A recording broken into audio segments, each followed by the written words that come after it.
নমস্কার, আমি রিয়া বিশ্বাস। আপনাদের সকলকে জানাই নতুন বছরের অনেক শুভেচ্ছা এবং অভিনন্দন। সত্যিই আমার একটু দেরি হয়ে গেল সবাইকে শুভেচ্ছা জানাতে, কিন্তু আসলে আমার শরীরটা একদমই ভালো ছিল না, গলার কন্ডিশনও প্রচণ্ড বাজে ছিল। তো সেই জন্য এই ভিডিও আপলোড করতে পারিনি, তার জন্য আমি ক্ষমা চেয়ে নিচ্ছি। তো আমি এটাই প্রার্থনা করব আপনাদের প্রত্যেকের যেন এই নতুন বছরটা খুব ভালো কাটে, সুস্থভাবে স্বাভাবিকভাবে আপনারা জীবনযাপন করতে পারেন এবং আপনাদের সকলের মনের ইচ্ছা যেন পূরণ হয়।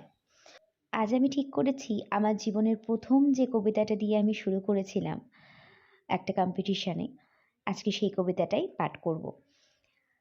তো কবিতাটির নাম হলো প্রশ্ন, কবিগুরু রবীন্দ্রনাথ ঠাকুর।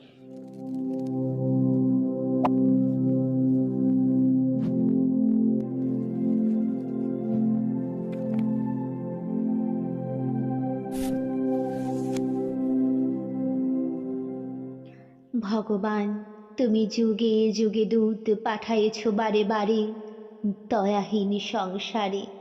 তারা বলে গেল ক্ষমা করো সবে, বলে গেল ভালোবাসো, অন্তর হতে বিদ্বেষ বিষ নাশো।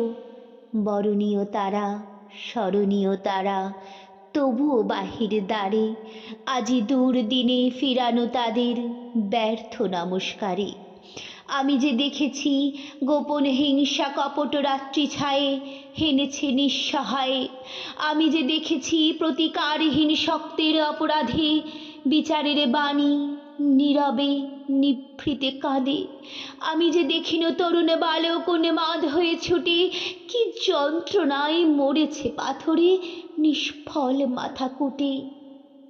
কণ্ঠ আমার রুদ্ধ আজিকে বাসি সঙ্গীত হারা, অমাবস্যার কারা লুপ্ত করেছে আমার ভুবন দুঃস্বপনের তলে।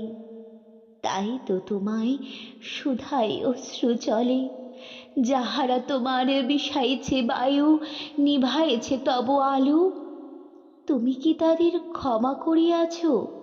তুমি কি বেসেছ ভালো? আপনারা যেভাবে আমার পাশে রয়েছেন, সত্যিই আমি প্রচণ্ড পরিমাণে আপ্লুত।